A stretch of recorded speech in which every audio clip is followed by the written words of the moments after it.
One of my favorite pickleball shots has to be the slicer turn. It's fun to hit, it's super effective in rec play, and it allows me to slow down the game. Today, I'm going to take you with me to the court to learn the slicer turn and to practice it. Let's do it.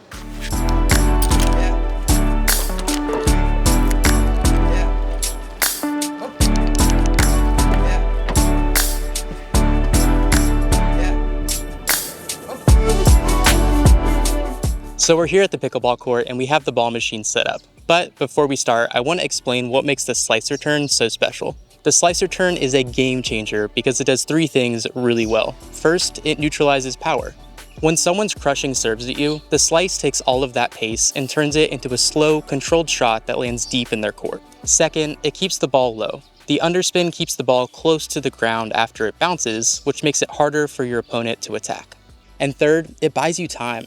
While they're dealing with that slow ball floating in the air, you're able to take your time getting up to the kitchen. First things first is the grip. I'm using a continental grip, which is the same grip you would use if you were doing a backhand volley. It looks something like this.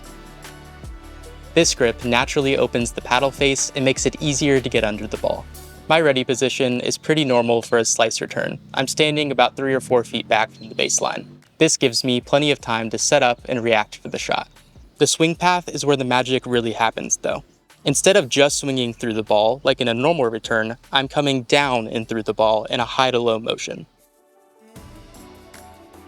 Now let's talk about some of the most common mistakes I see with the slicer turn. Number 1 is chopping down too hard on the ball.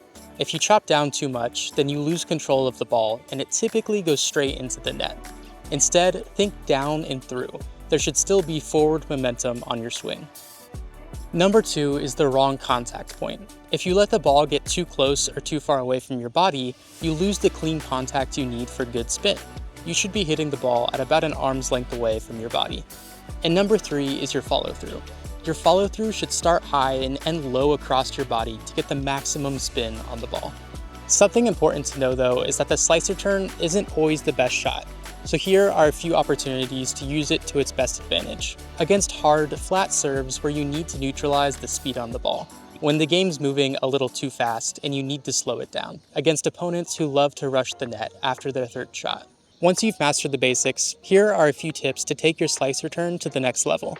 Vary the depth of your shots. You don't always have to hit it deep. While hitting it deep keeps your opponent back, and this is something you typically want, you can sometimes try to keep them honest by hitting a short return that lands just beyond the kitchen line. You can also mess with your angles. The slicer turn works great across court because you have a little bit more space to play with, and the backward spin on the ball keeps the ball away from your opponent. And finally, follow your shot. After you hit a good slicer turn, you should move up to the kitchen aggressively. Your opponent's most likely going to hit up on the ball, which gives you the opportunity to attack. The slicer turn has completely changed the game, especially when I'm playing against aggressive hitters. It's given me a confidence on the court that's allowed me to compete at higher levels, and I hope it does the same for you.